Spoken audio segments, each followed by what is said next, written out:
Bonjour et bienvenue à Physique cliquable, la partie 4, Physique moderne. Alors aujourd'hui, nous allons nous concentrer essentiellement sur la relativité spéciale et la mécanique quantique. Si à la fin du webinaire, vous avez des questions à poser ou des commentaires, positifs ou négatifs, en autant que le tout soit constructif, vous n'avez qu'à m'envoyer votre courriel à l'adresse qui est ici, info@maplesoft.com.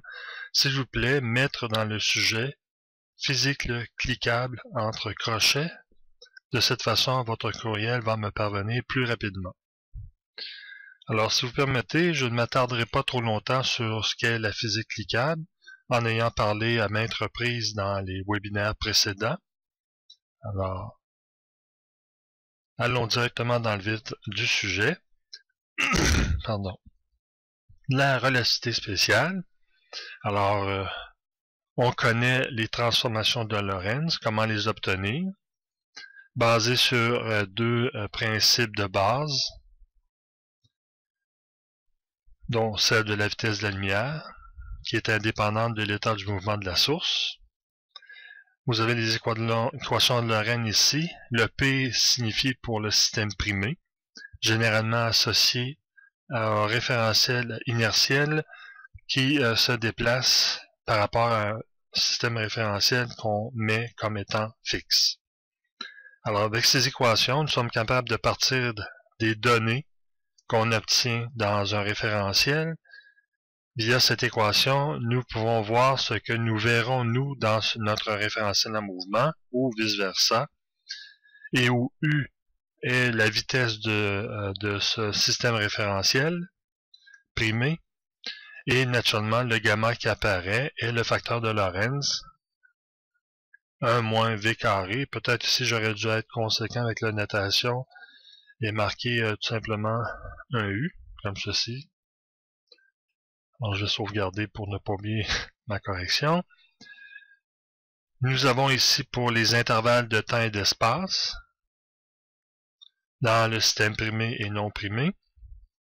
Nous avons la contraction du temps, de la longueur et de la fréquence. Bêta étant le terme de U carré sur C carré. U sur C, pardon. Bêta, c'est U sur C tout court. Alors, à partir de ces équations, nous allons faire quelques problèmes. Alors, un des classiques, naturellement, est la désintégration d'un muon. Alors, nous savons qu'un muon, positif ou négatif, va réagir en rentrant en contact avec l'atmosphère pour se désintégrer avec sous forme d'un électron, positif ou négatif, d'un neutrino et d'un antineutrino. Alors, le muon, qui est un électron, mais 207 fois plus massif que l'électron. Le temps propre de la désintégration, alors ce qu'on mesure dans un laboratoire, le temps propre de désintégration du muon est de 2,2 microsecondes. Il est créé lorsque des rayons cosmiques entrent en collision avec des atomes en haute altitude, dans les environs de 4000 mètres au-dessus du niveau de la mer. Et on connaît la vitesse du muon comme étant de 0,99 C. C étant la vitesse de la lumière. Alors, comment expliquer le fait que le muon, qui ne devrait pas atteindre le niveau de la mer, le fasse malgré tout, selon nous, dans notre système non primé? Alors, pour solutionner ceci, nous allons faire les calculs suivants. Alors, nous savons les données suivantes. Donc, nous avons la vitesse de la lumière, la vitesse du muon, sont en propre. Alors, pour le muon, si on fait simplement le calcul de la vitesse fois le temps propre de désintégration, le muon ne devrait parcourir que 652,95 mètres. Pourtant, une grande quantité de muons franchit la distance jusqu'au sol, donc, allons voir ce qu'il en est.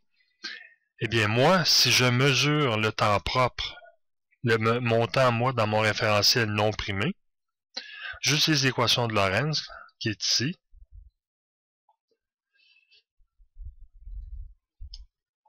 Comme ceci.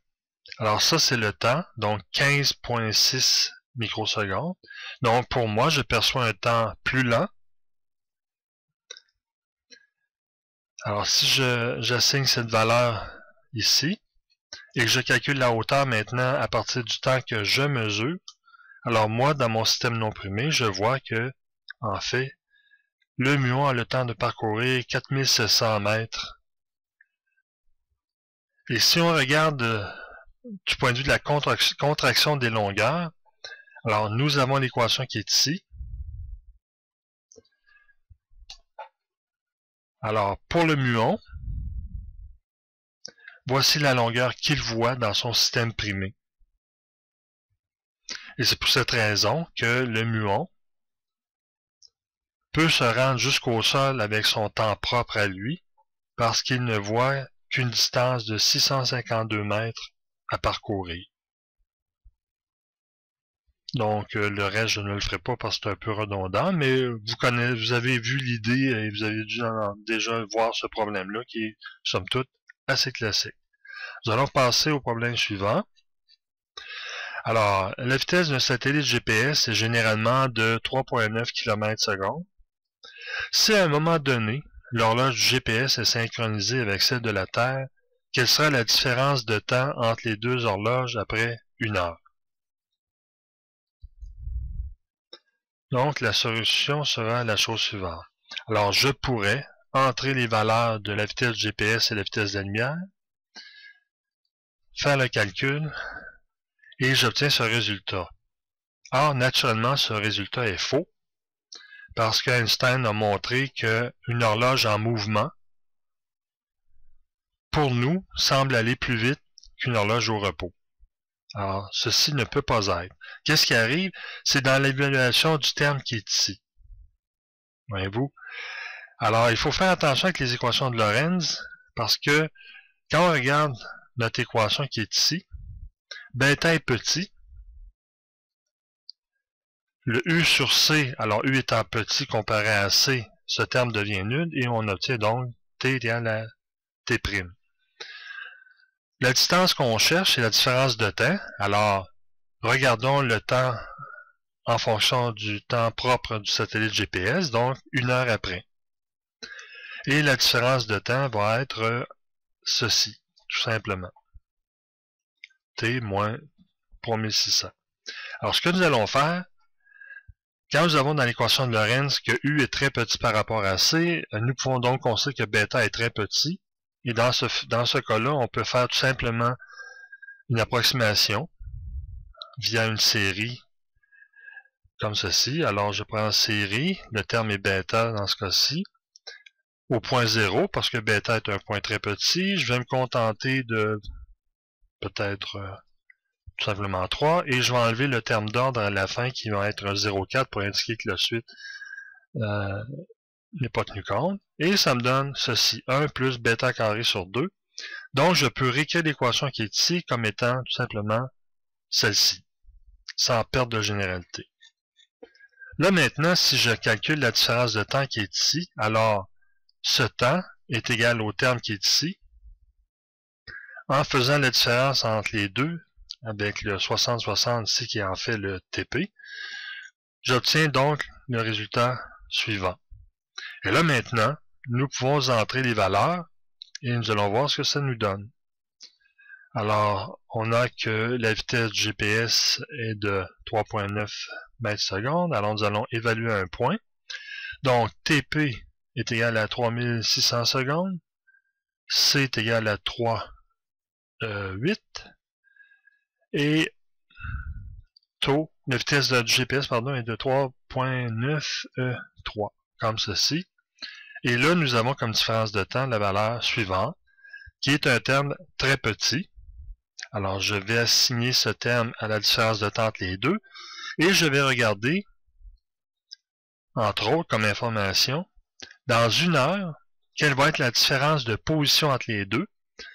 Donc, ça va tout simplement être le temps qui est ici, qui se déplace à la vitesse de la lumière, fois cette différence de temps, va donner l'erreur sur la distance, et on obtient une valeur comme ceci.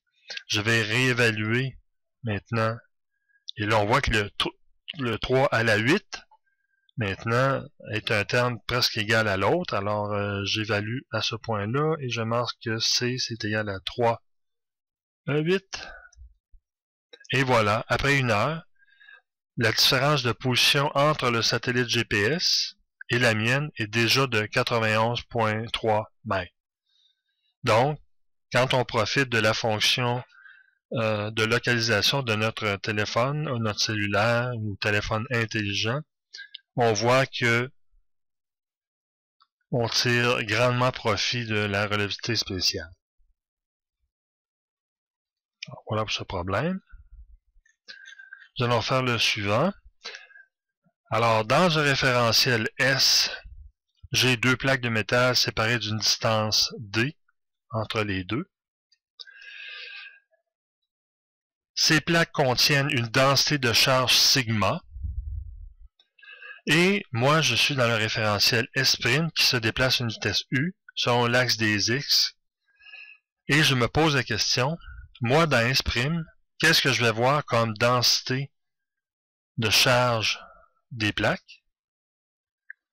Quelle sera la mesure de champ électrique vue par moi dans S'? Et qu'est-ce qu'on pourra dire à propos de champ magnétique dans les deux référentiels, ici et celui qui est en mouvement?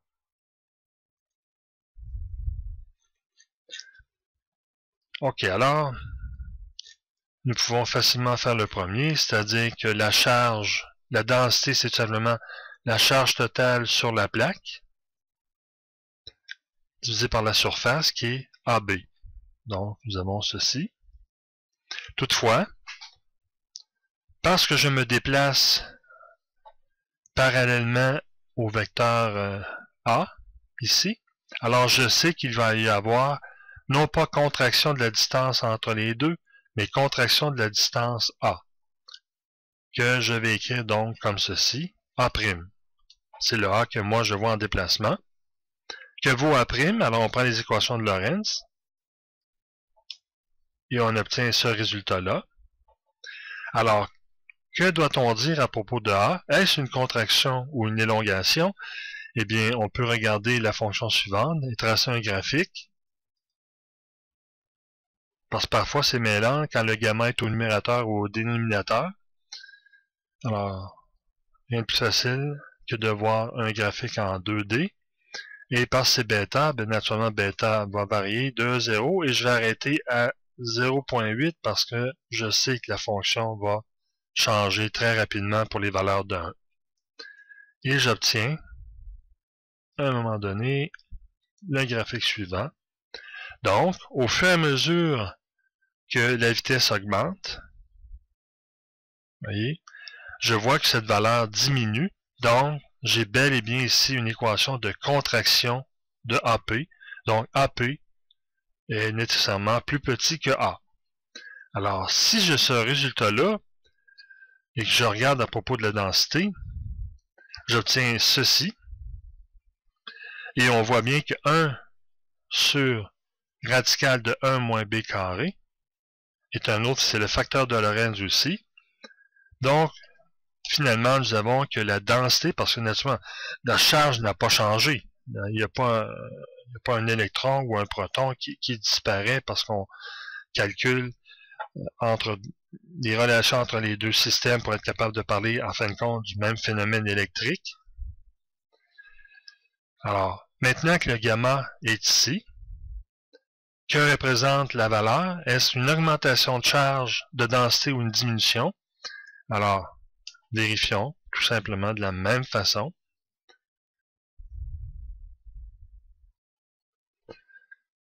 Alors, avec le graphique, construire le graphique, et bêta encore une fois de 0 à 0.8, et j'obtiens le graphique suivant.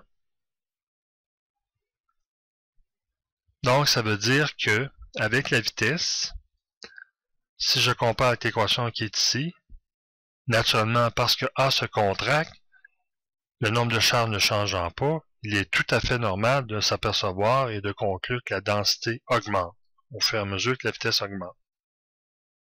Et à la limite, très très près de la vitesse de la lumière, tout ce que nous voyons en fait n'est plus une surface, mais un simple fil. Bon, donc ici, tout ce que j'ai fait, c'est un graphique pour comparer les deux facteurs, pour qu'on voit très bien que la différence entre les deux. quand gamma est au dénominateur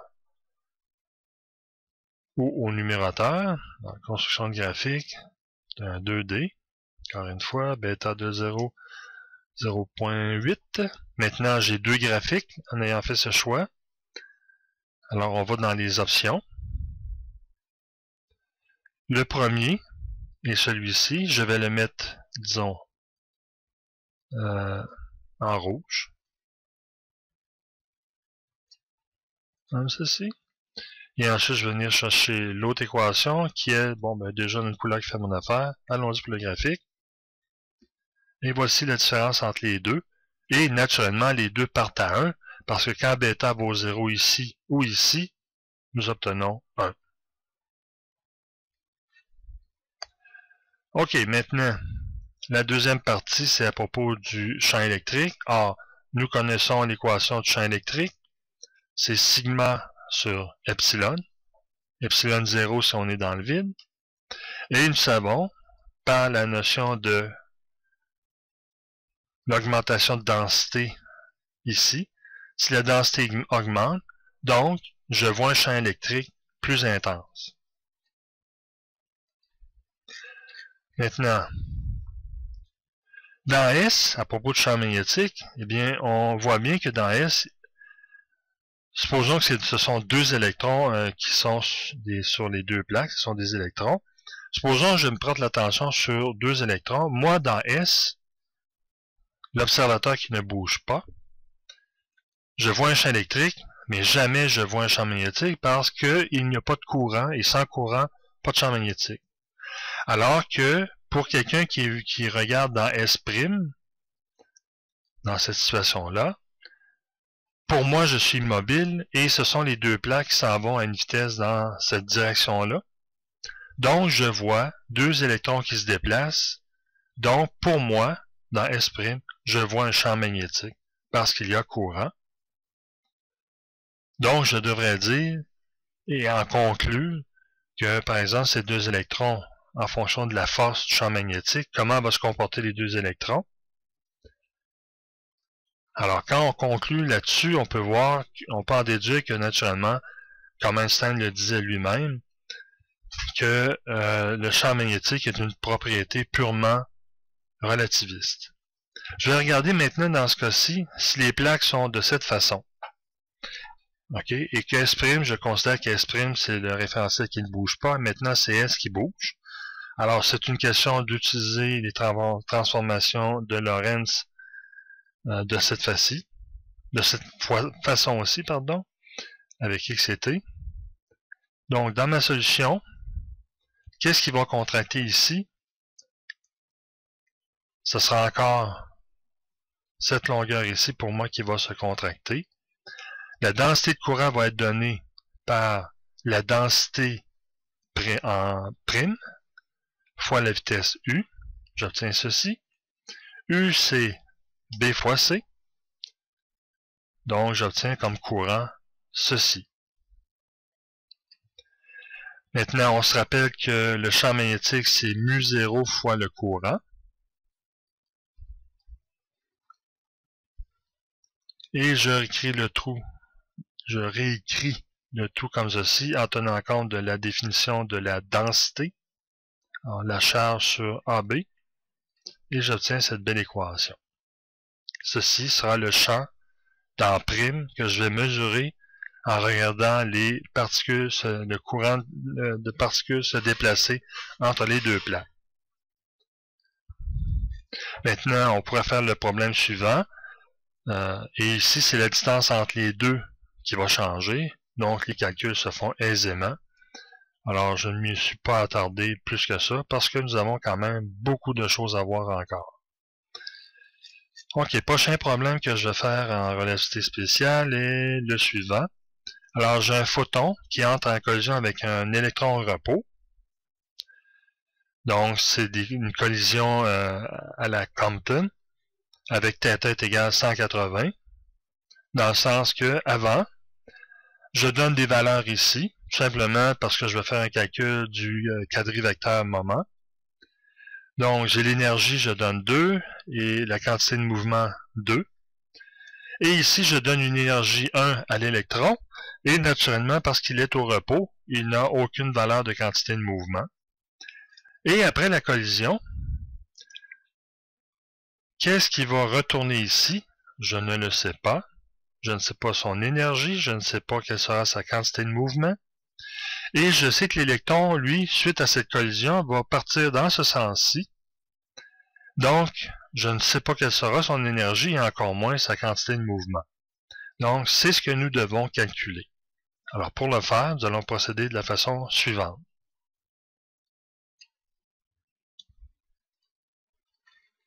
Donc, les données avant, alors, elles sont ici. Si vous permettez, je vais les exécuter. Donc, E2, la quantité de mouvement du photon, 2. Donc, le quadrivecteur avant la collision pour le photon est 2, 2. Okay. J'ai l'énergie de l'électron avant, qui est 1, et sa quantité de mouvement est 0. Donc, le quadrivecteur de l'électron avant la collision est 1, 0. Donc, si je fais le somme des quadrivecteurs avant la collision, c'est ceci. Et Einstein a démontré que après la collision, le quadrivecteur doit être conservé. C'est ce qui est très important dans ce cas de la relativité spéciale. Donc, parce que j'ai dit que la collision produirait un photon qui reviendrait dans le sens inverse, alors son énergie sera une énergie que je ne connais pas, et sa quantité de mouvement sera cette valeur moins. Maintenant, pour la quantité de mouvement de l'électron, nous allons voir que son énergie sera donnée parce que E est égal à m oméga. Alors, et vu que m c'est 1, donc j'aurai 1 sur 1 moins oméga, et la quantité de mouvement, c'est tout simplement cette formule multipliée par W, qui est la vitesse de l'électron que nous allons chercher aussi. Donc, le quadrivecteur total après la collision est ceci. Donc, parce que ce quadrivecteur moment doit être conservé, alors nécessairement, le terme ici, de l'énergie, doit être conservé ici, donc c'est égal à ce terme-là. Alors, en utilisant P1 ici entre crochets, le 1 signifie le premier élément de la liste, doit être égal au premier élément de cette liste ici, PP. Même chose, le deuxième ici, 2, doit être égal au deuxième terme qui est ici. Donc, j'obtiens deux équations, et de ces deux équations-là, en ressort deux inconnus, qui est W, excusez, je dis oméga, mais W, la vitesse de l'électron, et l'énergie du photon. Donc, j'ai les deux équations que je mets en liste, et tout ce que j'ai à faire, c'est de venir dans le menu contextuel, résoudre, résoudre. Je fais résoudre directement parce que dans le choix que j'ai ici, dans résoudre, alors, il y a plusieurs choix, voyons, excusez-moi, il y a plusieurs choix, mais ici, je sais qu'il n'y a que deux réponses, c'est-à-dire W et E1, E1, P. Donc, c'est pour ça que j'ai fait résoudre, résoudre, ce qui donne le résultat suivant. Voici. L'énergie du photon en retour est 2/5, donc plus petit qu'avant, et l'électron vient d'acquérir une vitesse de 12 tiers. Alors, c'est de cette façon qu'on règle les problèmes de collision. Toujours plus facile avec les vecteurs, les quadrivecteurs. Un petit passage ici à propos d'un truc mémotechnique pour retenir les équations. Alors, vous mettez à la base M0 C carré, qui est l'énergie au repos. Si vous prenez cette base et vous servez ici comme point de rotation, donc ce vecteur ici va monter jusqu'ici, donc le MO' C carré dans l'autre système, MO fois C carré, pardon, pas des mots primes là. Maintenant, après la collision, il y a une énergie cinétique qui s'est ajoutée, donc l'énergie totale, c'est la somme de l'énergie au repos plus l'énergie cinétique. Et sur l'équation qui est ici, vous avez vu les calculs qui démontrent que l'énergie totale ici, mc carré, est égale à moc carré plus p carré c carré. Et on peut faire le jeu suivant à propos des relations avec les angles. Alors, le sinus de l'angle qui est ici donne bêta, qui est U sur C. Le sinus de phi ici donne la valeur de 1 sur gamma. Et l'énergie totale du système, qui est celle-ci, donc m carré C4 plus p carré C carré est égal à m carré C carré. Oh, j'ai été à l'envers, excusez-moi. Alors voilà, un beau petit truc mémotechnique pour se souvenir des équations et aller en chercher les informations qu'on a besoin. Ok, maintenant nous allons nous déplacer en mécanique quantique. Je vais donc prendre le temps de montrer les postulats de base de la mécanique quantique. Alors, en mécanique quantique, on ne peut pas parler, comme vous le savez, de position et de quantité de mouvement, de vitesse, comme si c'était une particule fixe qu'on peut mesurer les deux en même temps, parce qu'on sait qu'une mesure va affecter l'autre résultat et que par les principes d'incertitude, si on connaît une valeur, l'autre, on va la connaître avec une certaine erreur qu'on ne peut pas améliorer d'aucune façon. Maintenant, la position d'une particule n'est pas donnée par un vecteur précis, et on ne peut juste parler que de probabilité qu'une particule soit quelque part. Alors, Schrödinger a démontré que on peut décrire une particule dans certains états grâce à une fonction psi de x, et cette fonction doit être normalisée de telle façon que de moins infini à plus l'infini, le conjugué de la fonction fois elle-même, donc psi au carré, sur dx, doit être égal à 1, donc la fonction doit être normalisée. Donc, nous allons voir que parfois, pour cette fonction, il va y avoir une constante qui le multiplie. Cette constante va servir essentiellement à normaliser le facteur, la relation ici. Parce que la probabilité que la particule soit quelque part sur dv, par exemple, si on faisait un intégral triple, alors, la probabilité de trouver la particule dans l'espace est 1. Elle est nécessairement quelque part, elle ne peut pas être plus grande que 1. La fonction de quantité de mouvement définie est donnée par la fonction psi de p, qui est tout simplement une fonction exponentielle complexe. Vous allez voir plus tard pourquoi qu'elle doit être complexe.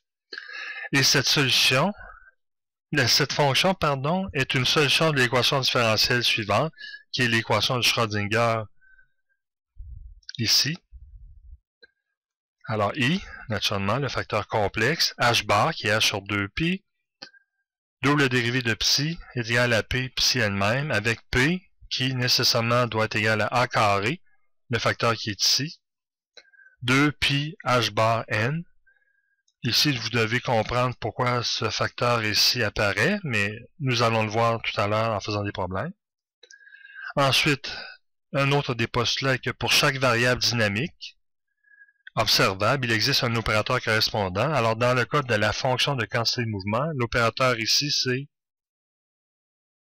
Bon. Alors, l'opérateur ici, correspondant, c'est P. Nous allons voir différents opérateurs en fonction des équations sur lesquelles nous allons travailler. Et la fonction d'onde, parfois appelée fonction d'état, est une fonction solution de l'équation suivante, qui est donnée par ceci, qui est l'équation différentielle. Et dans le cas suivant, psi dépend non seulement de x, dans ce cas-ci, mais aussi de t, pour qu'on puisse savoir comment se comporte la particule à travers le temps. Alors, la fonction que nous avons besoin et à trouver à chaque fois, cette fonction d'état, est une fonction qui est solution de l'équation suivante, qui est une équation différentielle. H est appelé l'opérateur hamiltonien, qui est défini par l'équation qui est ici, entre crochets. Alors, une dérivée ici qui est le Laplacien. V ici qui dépend de R et de T, qui est la fonction potentielle.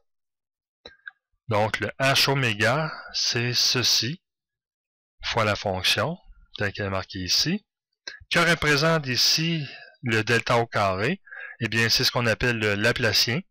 Il est donné par l'équation suivante, qui est une double dérivée dans l'espace. Et le E qui est ici, est tout simplement dérivé par rapport au temps de la fonction. Et on va voir que E, en fait, est une constante qui est l'énergie, et c'est nécessaire parce que lorsque nous allons résoudre les équations différentielles, c'est la conclusion à laquelle nous allons arriver. À partir de ces postulats, maintenant, nous pouvons travailler sur la mécanique quantique. Pour ce faire, nous allons résoudre le premier problème, qui est un problème qui a commencé en mécanique classique et qui est basé sur le fait que, d'après les équations de Maxwell, sous sa forme intégrale ou différentielle, indique que la vitesse de la lumière est dépendante de U0 et epsilon 0. Alors, c'est 1 sur radical U0 epsilon 0. De plus, les équations de Maxwell nous disent que à chaque fois qu'un électron à rotation dans l'atome d'hydrogène émettra de la... Pardon, je recommence. C'est qu'à chaque fois qu'une particule est accélérée, elle doit émettre une radiation.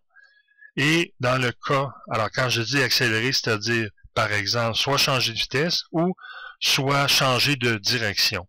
Or, un électron qui tourne autour de l'atome d'hydrogène est soumis à l'accélération centripète continuellement, donc elle doit émettre de la radiation, et si elle émet de la radiation, nécessairement son énergie décroît, ce qui veut dire que la distance entre l'électron et l'atome doit diminuer, et en mécanique classique, invariablement, l'électron va tout simplement s'écraser dans le noyau. Donc, c'est une question très importante qui est celle de la stabilité d'un noyau. Alors, regardons ce que la mécanique classique prévoit comme stabilité, durée de stabilité. Alors, pour ce faire, nous allons essayer bon, d'avoir la solution. Alors, ça prend un peu de temps parce que vous allez voir, j'ai inclus une belle animation. Alors, ce que je dis est la chose suivante. Donc, vous voyez ici un électron qui tourne autour du noyau, ce qui est représenté par ceci. Et au fur et à mesure que l'électron change de direction pour faire le mouvement circulaire autour du noyau, il y a émission de radiation. Et ici, c'est une illustration qui montre de façon assez simpliste ce qui arrive. Alors, vous voyez, et à chaque fois qu'il émet une radiation, le rayon diminue. Et finalement, après un certain temps, toute l'énergie va être émise. Donc, l'électron est rendu dans le noyau. Donc, la question est très importante. Combien de temps ceci va prendre?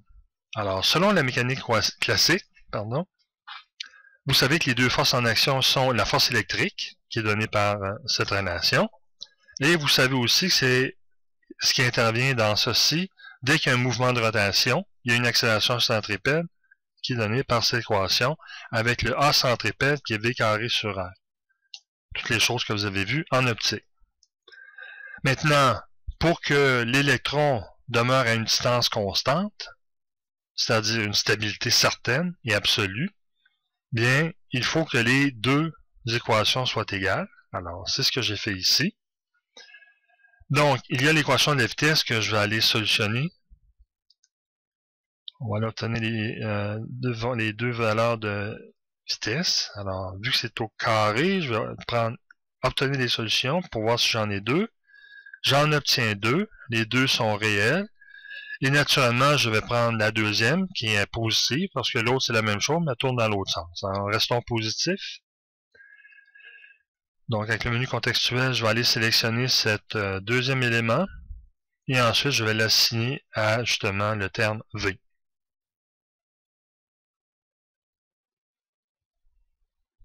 Assigner un nom. Et la lettre V pour vitesse. Et voilà. Avec la notion de périmètre, nous avons aussi la relation suivante. V sur F doit être égal à 2π fois R, le périmètre. Alors, j'ai cette relation ici. Je vais solutionner pour la fréquence.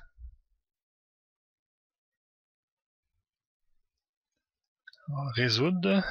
Alors, la fréquence étant... je vais isoler... résoudre. Isoler l'expression pour f, comme ceci. Et là, parce que le signe égal est déjà là, je vais choisir assigner au nom. Un nom, pardon. Pas un nom, un nom. Et voilà. Donc là, j'ai la vitesse et la fréquence. Naturellement, la fréquence va être celle de l'émission de l'énergie, qu'on va voir bientôt. L'énergie du système, naturellement, c'est l'énergie potentielle, et c'est l'énergie cinétique de la particule. Donc, l'énergie totale, dans cette situation-là, au début, avant même qu'on commence à parler de rotation, l'énergie totale à ce moment-là va être donnée par la somme des deux. Ça donne ceci. Maintenant, la puissance de la radiation émise du fait de l'accélération d'une particule chargée.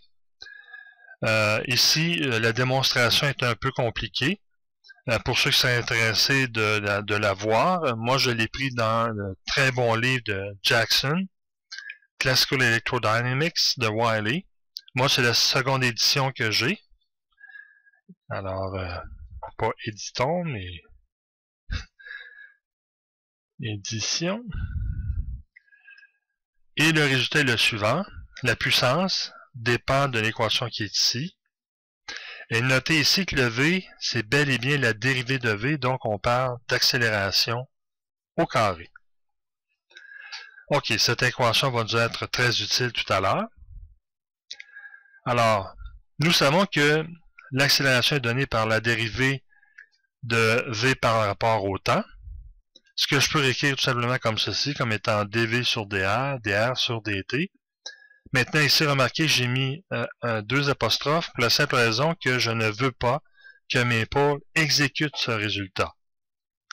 Vous voyez? Donc, quand je regarde la valeur de A, l'accélération, j'obtiens ce terme-là, toujours avec le moins, ici, et le dr sur dt. Maintenant, connaissant la équation A, ici, qui est donnée, et sachant que la puissance est la dérivée de l'énergie totale par rapport au temps, de façon négative. Alors, encore une fois, moins dE sur dt va être égal tout simplement à moins DET, l'énergie totale sur dr, dr sur dt, parce qu'on a vu que E, total, ici, dépend de R. Donc, encore une fois, je fais le même truc pour que le dr sur dt ne soit pas exécuté. Et j'obtiens ce résultat. Maintenant, ceux qui ont les yeux acérés ont remarqué que ici, je n'ai pas utilisé le moins, qui est ici. Mais à ma défense, je vous dis, regardez un peu ici, je l'ai remis après. Je suis désolé. J'aurais dû le mettre là. Et pourquoi ne pas le faire? Comme ceci. Bon, ça va me faire deux corrections à sauvegarder. Ici, mes pôles m'a parlé de si je voulais sauvegarder toutes les données parce que j'ai une vidéo, donc ça fait un fichier un peu plus grand dans ce temps-là. Plus votre vidéo est massif, vous aurez compris, plus la feuille va prendre du temps à charger au début. OK. Maintenant, pour faciliter le calcul, parce que je ne veux pas traîner des apostrophes sans arrêt avec ça, et sachant que je dois égaler l'équation qui est ici, P, tout ceci avec l'accélération au carré qui va être remplacée ici. Alors d'un côté, je vais avoir dr sur dt, et de l'autre côté, je vais avoir le terme qui est ici, et qui lui aussi comprend un dr sur dt. Alors ce que j'ai fait, j'ai égalé les deux directement, et ensuite, j'ai tout simplement remplacé la dérivée ici, dans l'équation était ici, je l'ai surligné, voyez-vous, et j'ai remplacé le dr sur dt par, vous voyez, la parenthèse ici, RT, qui veut dire la dérivée de R par rapport à T. C'est mon choix. Donc, l'équation de la puissance est égale à la dérivée de l'énergie totale. Donc, les deux équations sont égales comme ceci. Alors, nous allons solutionner parce que nous avons donc une équation différentielle. En ce moment, elle est non linéaire parce que nous avons une dérivée au carré. Alors, comment allons-nous procéder? Alors, je vais utiliser le menu pop-up. Je crois que ça va être le plus facile. Alors, je vais mettre toutes les données qui sont ici, je vais les transférer de l'autre côté. par un menu pop-up qui va arriver. Alors je fais multiplier. Je vais prendre le C-cube ici que je vais multiplier aussi. Pour envoyer de l'autre côté. Comme ceci. Je vais prendre le E4 qui est ici. Je vais l'envoyer de l'autre côté.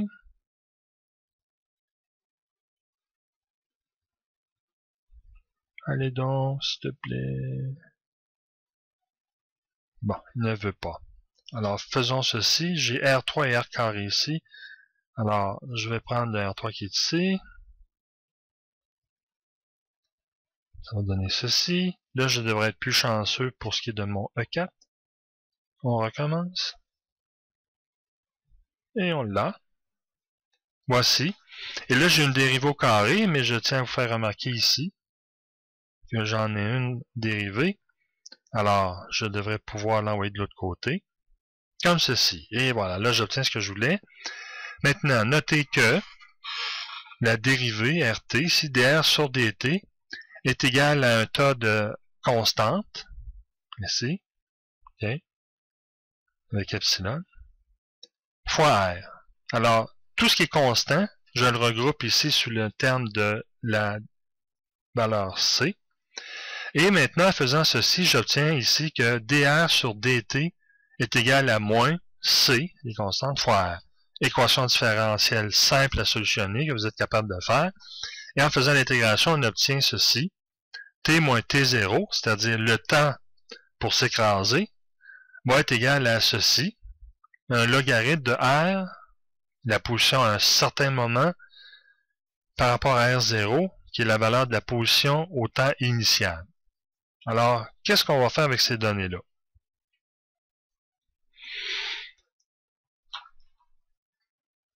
Donc ici, j'ai mis une région d'édition de code dans laquelle j'ai mis les valeurs de C, E et M. Et je m'aperçois, ok, ici, là, j'ai fait, naturellement, j'ai été faire ça après. Alors, on va l'enlever de là. CTRL X, je vais venir ici, retour, CTRL V, mettre 2 points.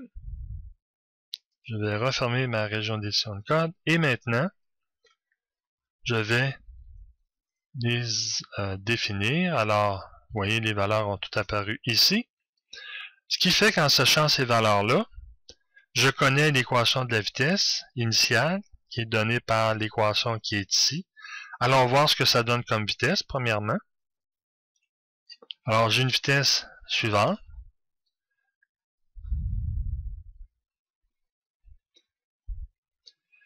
Alors, la vitesse dépend du rayon. Alors, on voit que plus le rayon est petit, plus la vitesse va être grande. Alors, ce que je vais faire, je vais prendre la dimension suivante. Alors, je vous rappelle que nous avons donc ici un rapport logarithmique entre la position à la fin et la position au départ. Et je vais prendre des valeurs très simples, plutôt d'aller de l'infini à 0, c'est-à-dire au moment où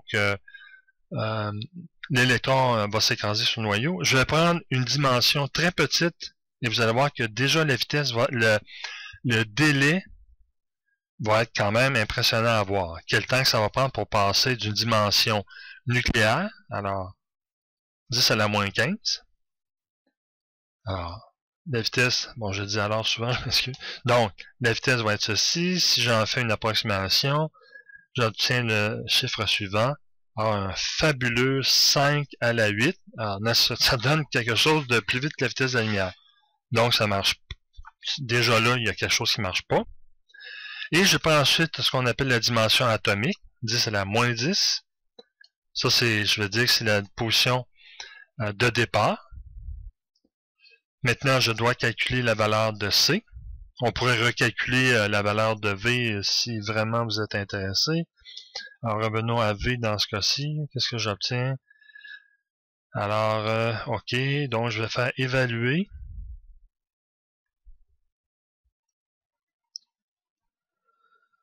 Bon. Pourquoi j'ai un R ici?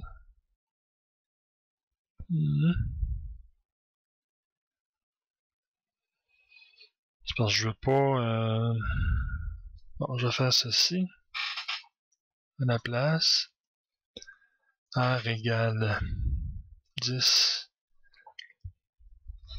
E moins 10. Je vais le mettre CTRL-L dans l'équation 2.25. Je ferme. Ça donne ceci. Et j'obtiens comme vitesse ceci. Alors, naturellement, la vitesse est moins grande parce que R0 est plus grand que R. Bon, maintenant, je peux regarder ce que vaut la constante C, qui, je vous le rappelle, est une constante ici obtenue par lorsque nous avons solutionné l'équation. Ne pas confondre avec une constante d'intégration. Vous savez que quand vous faites une intégrale définie, le dr ici c'est de dr sur r, de r0 à r, et ici le temps que j'ai transféré de l'autre côté va être de t à t0, de t0 à t. Alors, voici donc la valeur de mon c. Connaissant cette valeur, je peux enfin aller voir, r0 étant déjà assigné à r à la moins 10, voici le temps nécessaire à l'électron pour parcourir de 10 à la moins 10 à 10 à la moins 15. Une très petite distance en fait. Et on obtient la valeur suivante en approximation. Donc on voit que le temps est absolument infinitésimal. C'est-à-dire que on voit que la mécanique classique est déficiente dans ce cas-ci. Parce que, durant que j'ai fait le problème, l'univers n'a pas disparu. Alors, c'est la mécanique quantique qui va régler le problème de la mécanique classique. Maintenant, nous allons continuer et nous allons nous intéresser à l'étoile variable Algol, qui est située dans la constellation de Persée. J'ai la température des surfaces des trois, parce que c'est trois étoiles variables. Nous avons Algol A, qui est de 9200 Kelvin, Algol B de 4500 Kelvin, et Algol C, qui est de 8500 Kelvin. Ce que nous voulons voir, c'est en utilisant la fonction de densité d'énergie pour le corps noir, l'équation qui a été trouvée par Planck, à quelle longueur d'onde le ratio F de lambda sur F est maximum pour chaque étoile, puis estimer quelle fraction de l'énergie totale de l'étoile est émise dans la bande visible du spectre.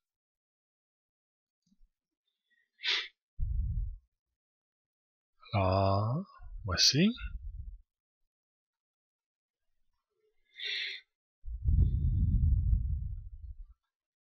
Alors, vous devinerez que c'est parce que j'ai une animation dans le fichier.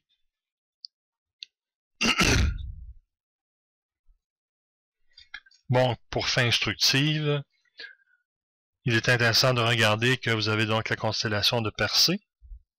Et ce qui est amusant, c'est qu'on voit qu'Algol est ici. Et nous avons Andromède qui est tout près. Naturellement, par tout près, si vous connaissez en astrophysique la notion des distances en parsec, mégaparsec, et ceci, on est loin de petit. Ma source pour l'image qui est ici, là, c'est dans Wikipédia que je l'ai pris. Et ici, c'est une photo qu'on retrouve aussi dans Wikipédia à propos de ces trois étoiles, Algol A, B et C, qui sont en rotation ensemble.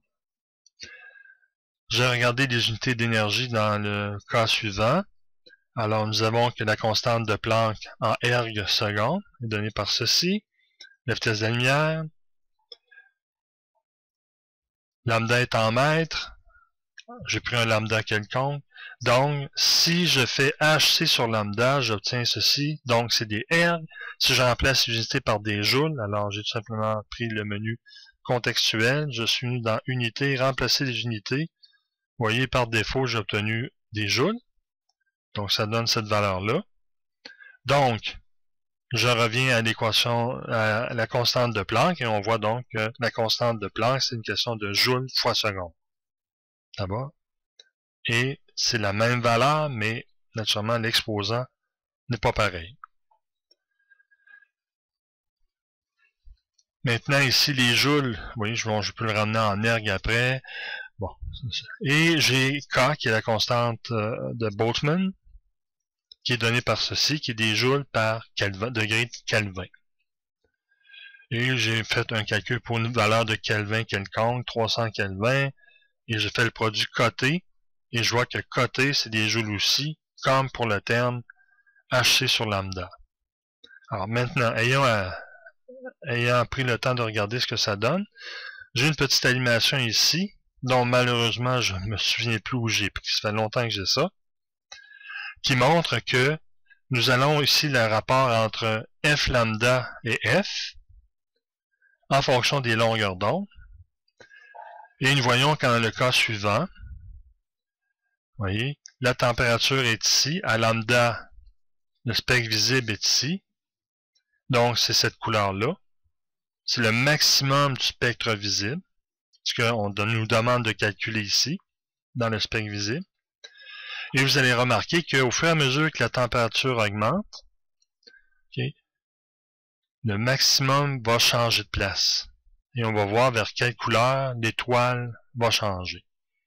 Alors, démarrons le tout. Alors, notez que c'est la température qui augmente et que c'est lambda ainsi qui va changer dans le ratio sur le spectre visible, sur l'énergie totale qui est l'air sous le graphique. Ça donne ceci.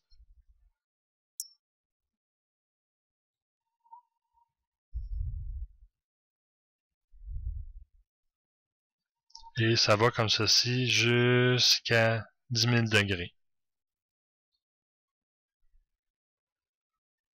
Voyez?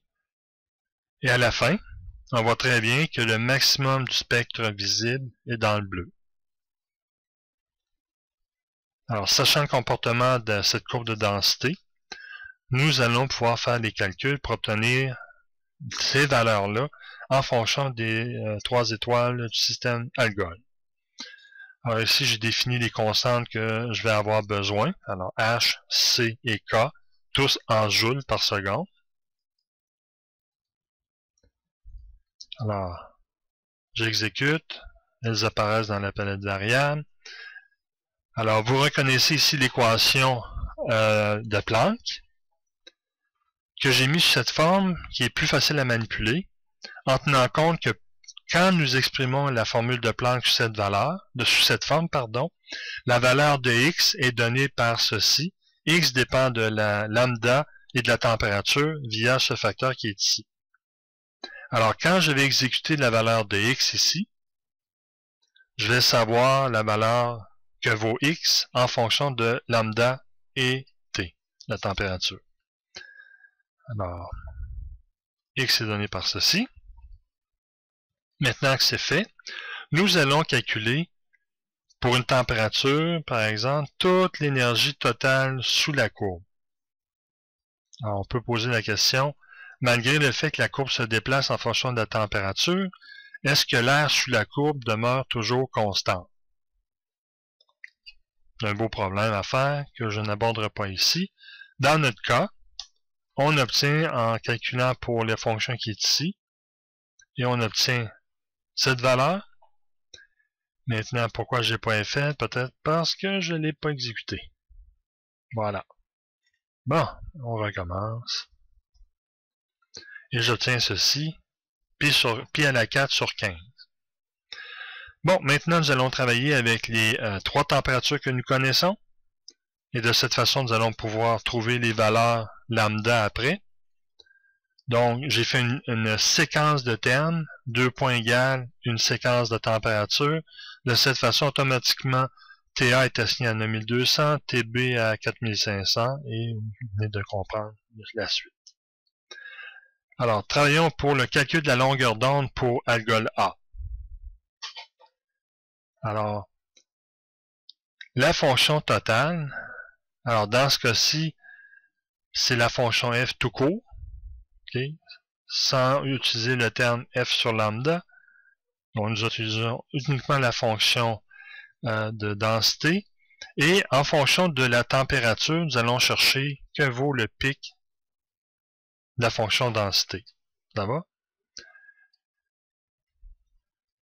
Alors, je pourrais tout simplement repartir l'animation. Non, ça m'aiderait pas. Oui, ça m'aiderait, mais enfin, on pourrait effectivement, vous voyez, appliquer, alors la première température, j'ai dit que c'était 9200. Alors, est-ce que je suis capable de reculer à 9200?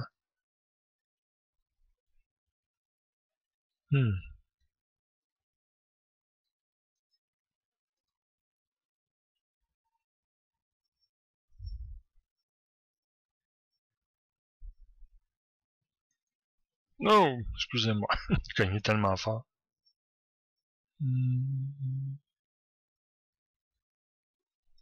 Oh, excusez-moi, c'est ici. Ah, ok, ah, c'est ma faute. Excusez-moi, mon Dieu. Et hop. Eh bien, ça, c'est fâchant. Bon, disons que c'est pas mal bien. Alors, on anticipe une longueur d'onde dans ce coin-ci, peut-être? Allons voir. Vous voyez maintenant, j'ai pris FL et je remplace le X par X et T, comme ceci.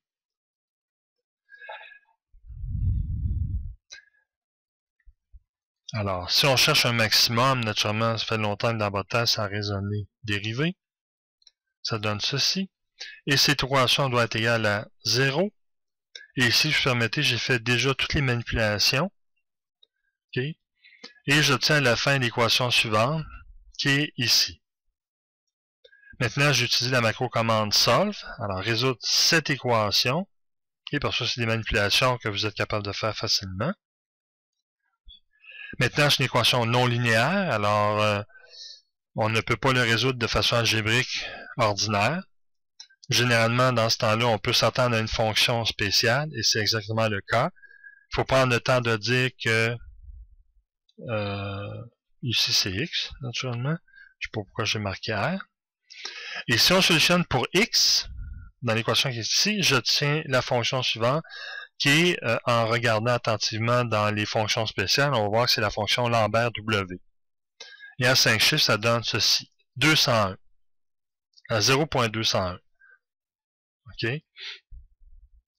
Alors, qu'est-ce que ça donne? Alors, ça, c'est la valeur de x, je vous rappelle. Alors, sachant que x, c'est lambda A TA, et que c'est égal au résultat qui est ici, j'ai fait le calcul, donc, pour obtenir la valeur de lambda, et j'obtiens comme lambda 315 nanomètres.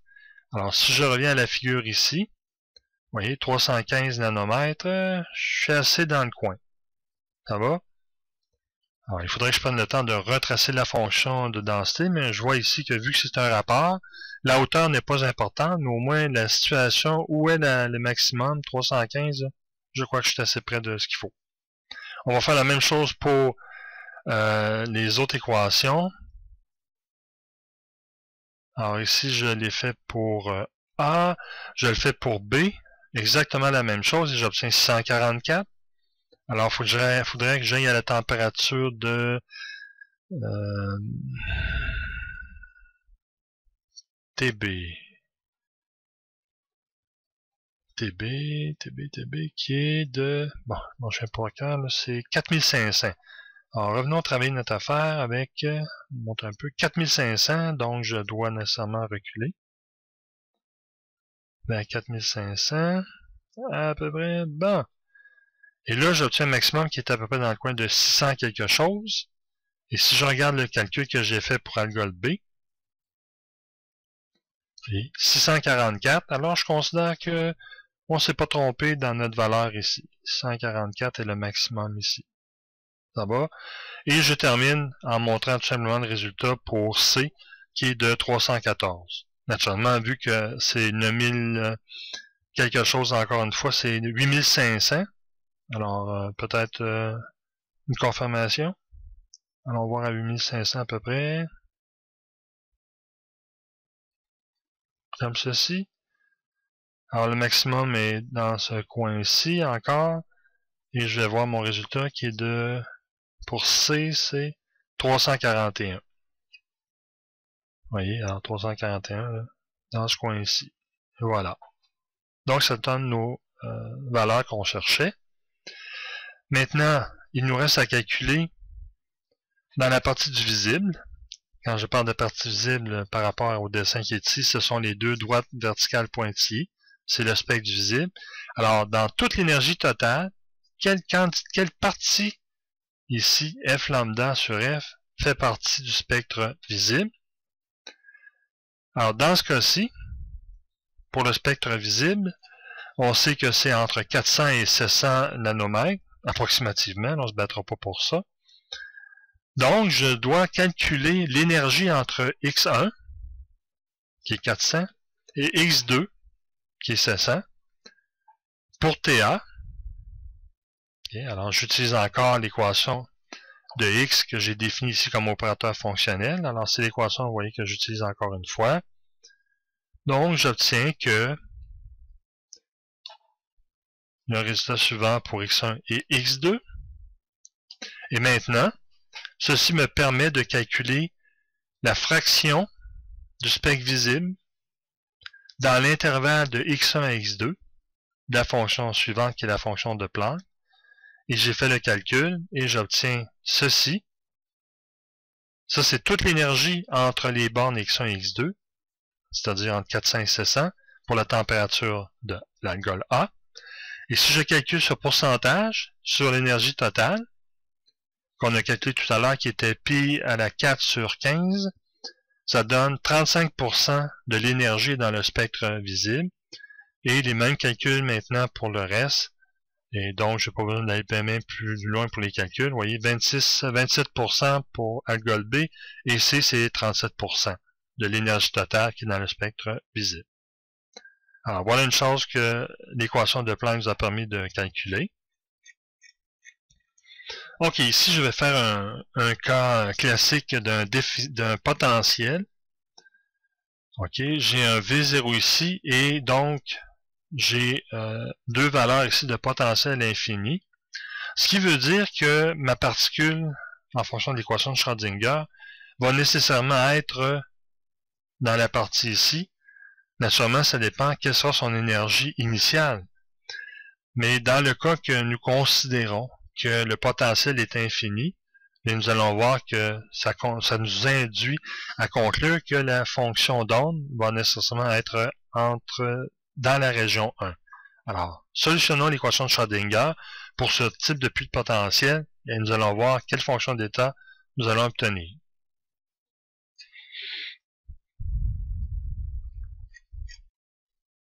Alors ici, je fais un rappel de l'équation de Schrödinger pour la position,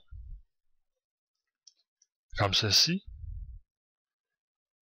Alors, l'énergie totale ne varie pas dans la position, donc ça va être un terme constant, et le potentiel est un potentiel constant V. Alors, si je regarde ceci, l'équation différentielle devient sous cette forme en regardant que le terme 2mh bar carré V moins E, okay, je le considère comme étant K. Ici, j'ai pris kappa. Et si je réécris l'équation comme ceci, on voit bien qu'on a affaire à une fonction harmonique. Et cette fonction harmonique va nécessairement avoir des conditions précises.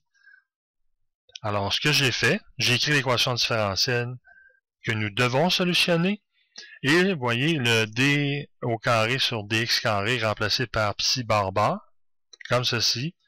Je vais venir ici et je vais dire de résoudre l'équation différentielle pour la fonction de psi, comme ceci. Et on obtient ce résultat-là. Nécessairement, les constantes vont dépendre dans quelle région nous sommes. Maintenant, si nous regardons pour la région 3, qui est ici, alors naturellement, la fonction d'onde pour une valeur de x très négative doit être nulle. Ensuite, on s'attend à ce que la fonction, à un moment donné, puisse augmenter pour venir rejoindre la fonction d'onde que nous allons avoir dans la région 1. Et pour une raison physique encore, la particule dans la région 2 devra avoir un exponentiel négatif pour devenir 0.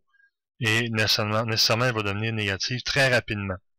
Pour que, en fait, alors, cette précision ici là, va être naturellement en fonction de la précision du calcul de la position Et tout ceci va dépendre des incertitudes d'Heisenberg. Mais pour l'instant, ce qui nous préoccupe, c'est d'utiliser un raisonnement physique plausible pour mettre les conditions sur les constantes d'intégration que nous venons de trouver.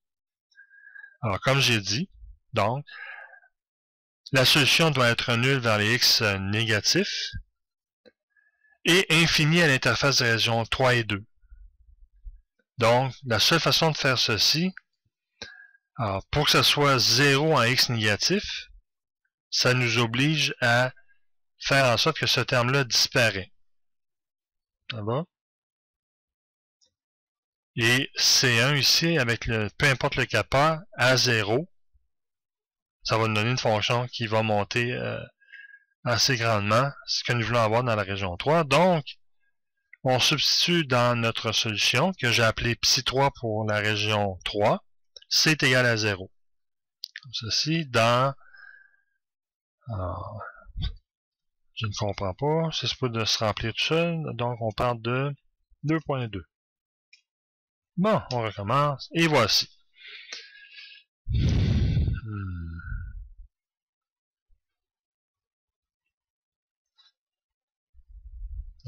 Oh, ok, ici c'est le terme droit de l'équation, donc droit RHS. Que je mets ici entre parenthèses. Excusez-moi ce petit délai. Donc voilà. Voici la solution dans la région 3. Dans la région 2, c'est complètement l'inverse. Donc dans ce cas-ci, c'est C1 qui doit être égal à... Alors je vais encore faire du copier-coller dans le terme qui est ici. Voici. Maintenant, qu'allons-nous obtenir comme fonction d'état dans la région 1, c'est-à-dire dans le puits de potentiel, où V est égal à 0. Alors, parce que V est égal à 0, ce terme ici va être nul. Okay, donc, il va rester seulement que 2m h bar carré fois E. Alors, je mets V est égal à 0. Dans ce cas-ci, donc, kappa. Est-ce que je l'avais défini ailleurs? Je ne l'ai pas défini encore, non.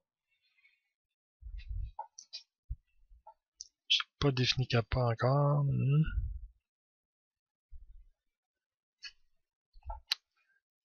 Ok, alors, bon, le principal, c'est que notre kappa va être égal à cette valeur-ci. Voyez? Et parce qu'il y a un moins dans le radical, ici, je vais le remplacer par un i carré. En faisant le i carré, nombre complexe, donc je peux le sortir du radical et ça va être plus ou moins i. Comme ceci. Donc, si je fais ça, que va donner l'équation je pense que je voulais dire 2.1.2. Bon, c'est supposé être 2.1. Je sais pas pourquoi il ne veut pas apparaître, parce que d'habitude, c'est supposé apparaître. Alors, que va être mon équation? Donc, je remplace mon kappa ici, qui est ceci, par le terme qui est ici. Donc, j'ai le i, un plus, et un exponentiel négatif du i, kappa x. Okay. Et je remplace C1 et C2 par A et B pour ne pas avoir à faire écrire les valeurs des constantes de cette façon-ci. Bon, là maintenant on y va. J'ai l'équation, la fonction d'état, et j'ai deux constantes à solutionner. Alors, que vaut ces valeurs-là? Alors, je vais regarder à A. Pour A, donc quand x vaut 0, la fonction doit être 0, parce que le potentiel est 0, donc la fonction est ici, là, au départ. Donc, si je fais ceci, dans l'équation, je vais l'exécuter, bon, voilà, 2.7. Vous voyez, là, ça s'est remplacé automatiquement, je ne sais pas pourquoi tantôt ça n'a pas voulu le faire. Enfin, on continue. Donc, j'ai ceci, et j'ai la deuxième équation, qui doit, elle aussi, faire en sorte qu'à x égale L, l'équation doit être nulle aussi. Alors, si je solutionne 2,8 et 2,9 pour A et B, j'obtiens les deux valeurs suivantes. Donc, 0. Alors, on voit bien que ça ne se peut pas. Alors, comment procéder? Nous allons procéder de la façon suivante. C'est que dans un terme complexe, on sait que c'est la partie réelle qui génère ce qu'on appelle les ondes. Alors, plutôt que de travailler avec les fonctions complexes tout de suite, je vais tout de suite assumer que la solution doit être une composante, une construction linéaire de deux solutions trigonométriques. Et là, si je recommence, ceci. Voyez? Là, maintenant, je peux faire un raisonnement qui a de l'allure. C'est-à-dire, pour être égal à 0, eh bien, sin de 0 étant toujours égal à 0, il faut absolument que A soit égal à 0. Donc, je fais ceci. Maintenant, mon équation psi, pour elle, doit être égale à 0. Et là, maintenant, je ne peux pas dire, bêtement et simplement, ben, je vais mettre b égale à 0, parce que je reviens exactement à ma solution qui est ici, ce qui ne m'aura pas aidé du tout. Alors, il faut plutôt travailler avec l'argument du sinus. Et pour que le sinus soit négatif, il faut donc que KL soit un multiple de pi. J'ai mis comme n comme étant 0, plus ou moins 1, plus ou moins 2, etc. Et là, si je remplace kappa par sa valeur, comme ceci, j'obtiens donc 2me sur h bar carré fois L, doit être égal à mpi. Alors, je vais manipuler l'équation pour obtenir l'énergie. Ça va me donner une restriction sur les valeurs de l'énergie. Alors, j'ai déjà ici je connais déjà que je vais avoir au niveau de l'argument de sinus, qui va être donné par un multiple de pi. Et B est arbitraire, simplement. Et, comme je disais dans les postulats de la mécanique quantique, le A ici va être utilisé pour faire en sorte que dans un intervalle précis, dans l'espace, en une dimension, le A va prendre une valeur précise pour que la probabilité de trouver la particule dans la région 1 doit être égale à 1. Et c'est là que le B va obtenir une valeur. Et c'est pour ça que je marque que B est arbitraire pour le moment. Mais revenons à notre équation ici. Nous voulons obtenir les équations d'énergie possibles dans cette solution. Alors, premièrement, je vais mettre le tout au carré. Alors, pour ce faire, je vais manipuler l'équation. Parce que dedans, je peux élever au carré chaque côté, comme ceci. Je retourne le résultat et je vais utiliser les menus pop-up pour isoler l'énergie. Alors, le H bar va aller de l'autre côté. Voyons. Voilà. Comme ceci. Le 2m va aller de l'autre côté. Et je vais diviser par n carré pour bien finaliser le tout. Voilà. Donc, j'ai des restrictions sur les positions que peut être la fonction d'onde en fonction de n. Donc, voilà. L'équation de Schrödinger ramène la condition que Bohr avait démontrée, c'est-à-dire que les niveaux d'énergie sont quantifiés. Maintenant, si nous voulons voir comment évolue la fonction dans le temps, la mécanique quantique nous dit qu'il faut, pour obtenir cette fonction de l'évolution de la solution fonction d'état dans le temps, eh bien, on le multiplie par une constante qui va être quantifiée elle aussi, de la fonction qu'on vient d'obtenir, fois le terme ici, qui est le terme en fait, parce que E sur H bar, c'est la quantité de mouvement. Comme ceci. Donc, je dois normaliser la constante sur l'intervalle de 0 à L, à un moment précis, parce qu'à n'importe quel moment que je vais prendre, la condition doit être respectée. Donc, pourquoi ne pas choisir l'intégrale la plus facile à solutionner? Alors, c'est ceci. Donc, phi, pour faire le calcul phi 0, je dois d'abord créer la fonction. Je la crée. OK. Je vais la transformer en forme complexe sous forme ABI, pour la raison que, comme j'ai dit tout à l'heure, dans une équation complexe avec des exponentielles, c'est toujours la partie réelle qui génère les fonctions d'onde. Alors, j'ai le sinus ici. Donc, vous voyez, je prends tout ce terme-là et je l'appelle f, comme ceci. Donc, c'est la fonction qui donne la fonction d'onde en position et en évolution sur le temps ici. Alors, je vais poser que n égale à 1. J'ai besoin de l'équation, la valeur de h, parce qu'ensuite, je dois faire h bar. Alors, voici une façon de faire. J'aurais pu regarder dans les tables et l'écrire. Ou tout simplement utiliser le package SciThing Constant. Ou encore une fois, venir ici, prendre assistant.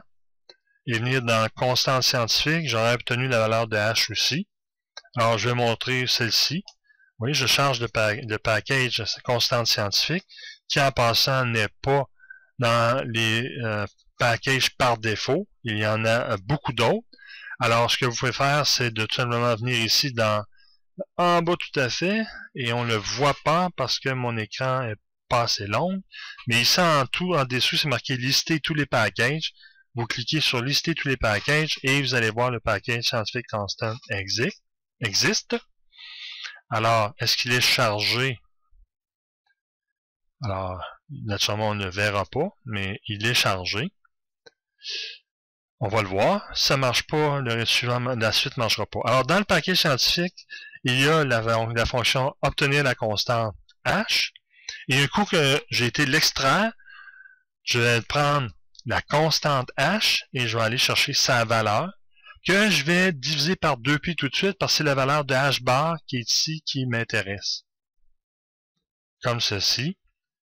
Je peux faire une approximation pour enlever le pi, parce que mes pauvres vont toujours essayer de conserver les nombres eux-mêmes, ce qui est le cas de pi. Et là, je peux faire assigner avec le pourcentage qui veut dire de prendre l'expression précédente. Ça donne ceci, je pose L est égal à 1. Alors, que vaut ma fonction f? Maintenant, elle est devenue ceci. Alors, m, je vous rappelle, ne pas confondre avec m la masse de quoi que ce soit. Le m ici est un nombre qui veut prendre les valeurs de 0, plus ou moins 1, plus ou moins 2, etc. Okay? Mais si je prends 0, alors ici, ça donne 0. Donc, ça, c'est 0, ça, c'est 0. Donc, ça m'avance à nulle part. Voyez? Alors, on doit démarrer avec 1, plus ou moins 1, plus ou moins 2, peu importe. Alors, je substitue m égale à 1. Et je prends une valeur de temps qui va être égale à S sur 100 à la moins 35. Comme ceci. Dans F, j'obtiens cette belle petite fonction ici. Okay. Et regarde donc qu'est-ce qui arrive. Alors le paramètre ici, c'est tout simplement que le E devient le S, parce que j'ai remplacé le paramètre T par le paramètre 100, que j'ai divisé ici par un petit nombre pour que je puisse tracer dans un temps, parce que vous comprendrez que l'oscillation est extrêmement rapide, donc je dois prendre un intervalle de temps très petit. Alors, en le mettant au dénominateur, cette valeur, je fais donc en sorte que l'intervalle ici de S est très grand, et ça va être plus facile pour faire le graphique. Moi, je veux une animation parce que je le veux sur la position X et l'évolution dans le temps S. Alors, nous allons dans graphique, constructeur de graphique, mon outil préféré. Je vais venir chercher ici animation. Je vais prendre 2D. X, naturellement, c'est de 0 à 1. Et le temps, ici, je vais prendre 0 à 10. Qu'est-ce que ça va donner par défaut? Ça donne ceci. Je clique sur le graphique. Vous allez voir que le menu animation vient d'apparaître ici. Vous voyez, animation. Et si je fais jouer, voici la fonction d'onde entre 0 et 1. Alors, je pourrais utiliser ici de la répéter comme ceci. Donc, entre 0 et 1, la fonction d'onde, c'est de cette façon. Là-bas. Alors, si je regarde par exemple pour m égale 2, j'obtiens ceci. Je peux faire encore la même chose. Allons voir une animation. En graphique, constructeur de graphique. Alors, encore une fois, animation, un 2D, X est de 0 à 1. x va de 0 à 10. S, pardon, va de 0 à 10. Ah, et là maintenant, je peux encore faire animation. Comme ceci, et voici ce que ça donne. Alors, je pourrais demander, reconnaissez-vous le tout? Eh bien, le potentiel que nous venons de définir est tout simplement comme résultat toutes les fonctions d'onde que l'on pourrait trouver dans un tube fermé pour ce qu'on appelle l'onde sonore, que je vous ai déjà montré quand j'ai fait le webinaire partie 3, et que vous pouvez aller revoir en allant dans les applications mathématiques, choisir sciences naturelles, physique, et aller chercher harmonique. Et dans les harmoniques, vous allez choisir un tube aux deux extrémités fermées. Et c'est exactement ce qui m'arrive ici. Vous avez une particule qui est piégée dans un potentiel infini, donc elle ne peut pas être là, ni être là. Et vous allez avoir une fonction d'onde qui oscille ici, entre les deux. Okay, de 0 à L, comme ceci. Et toutes les fonctions d'onde qu'on peut retrouver dans ce cas-là. OK, continuons parce que le temps passe rapidement. Nous allons faire le problème suivant. Et vous allez voir que il ne faut pas rester impressionné par le travail. Il suffit d'y aller graduellement. Et vous allez voir qu'on peut trouver quelque chose d'assez simple, mais quand même puissant. Nous allons essayer de solutionner ce monstre-là, qui est l'équation de Schrödinger dans le temps. Avec, je vous le rappelle, comme vu que je suis dans X seulement, alors je vous rappelle ici que le Laplacien est donné par tout ceci, mais parce que je suis dans X seulement, ces termes-là disparaissent, ce qui donne dans mon problème que je veux solutionner, qu'ici je vais avoir seulement que le terme D sur dx carré. Alors, bon, j'avais pris la peine de tout recopier ici, c'était directement sous mes yeux. Alors, voilà. Et le E, qui est la dérivée sur le temps ici. Donc, j'ai l'hamiltonien ici. Nous allons résoudre cette équation par une méthode qu'on appelle la séparation des variables, et vous allez voir pourquoi on est amené à cette idée-là. Et nous allons solutionner pour une particule dans une boîte de potentiel, comme nous avons fait tout à l'heure. Puis, ayant vu comment solutionner cette équation de Schrödinger, nous allons l'utiliser ensuite pour un potentiel comme ceci, un potentiel radial autour d'un noyau. Et vous allez voir, nous allons pouvoir obtenir et voir toutes les orbites qui sont possibles dans cet éventuel-là. Donc, allons faire la solution. Alors, voilà la première. Je fais la séparation pour la raison suivante. C'est que si je regarde attentivement l'équation de Schrödinger au début, ici, alors, d'un côté, je n'ai que des termes qui dépendent que de x. Et ici, j'ai un potentiel qui dépend seulement de x, pas de temps. Okay. Donc, j'ai d'un côté quelque chose qui dépend seulement de x, avec un potentiel qui dépend de x seulement. Et à droite, j'ai une fonction qui dépend uniquement du temps. Donc, on peut se poser la question suivante et l'essayer, naturellement. Et en l'essayant, nous posons que cette fonction peut être, entre autres, probablement fait du produit de deux fonctions qui séparément dépendent une du temps et l'autre de la position. Okay. Et nous allons voir, si nous introduisons cette fonction ici dans l'équation différentielle, qu'est-ce qui va arriver? Alors, pour ne pas avoir à traîner psi, etc., là, je vais prendre la lettre m pour le psi de x de t, donc qui dépend de deux fonctions quelconques, une du temps et l'autre de la position. Et je le mets dans l'équation différentielle. Alors, vous avez le terme de droite qui dépend du temps et le terme de gauche avec ici mon Laplacien au carré et le potentiel qui dépend que de x. Alors, si je fais ceci, j'obtiens l'équation qui est là. Et ici, j'explique les calculs que j'ai faits. Tout simplement, ici, j'ai une fonction qui dépend de la position et le terme ici est une dérivée du temps, donc j'ai envoyé le g de x de l'autre côté. Ça m'a donné ceci. Si je regarde attentivement, du côté droit, j'ai une dérivée qui ne dépend ici, vous voyez, que du x, que de la position à x, x, x, x. Donc, le f de t qui est ici et le f de t qui est dans le terme ici peut être mis en facteur, tout simplement. Ce que j'ai fait ici, et là ici j'ai une dérivée qui ne dépend que de la position, et j'ai pris le terme de temps, je l'ai envoyé de l'autre côté, et voilà.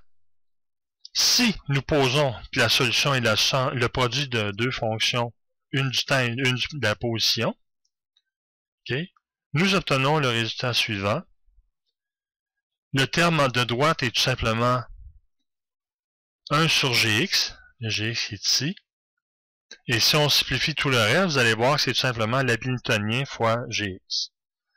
Donc, l'équation différentielle du départ, qui est l'équation de Schrödinger qui est ici, en posant que ma fonction dépend du produit de deux fonctions, j'obtiens tout simplement que cette grosse équation devient tout simplement une équation à résoudre, c'est-à-dire un côté qui dépend du temps et un côté qui dépend que de la position.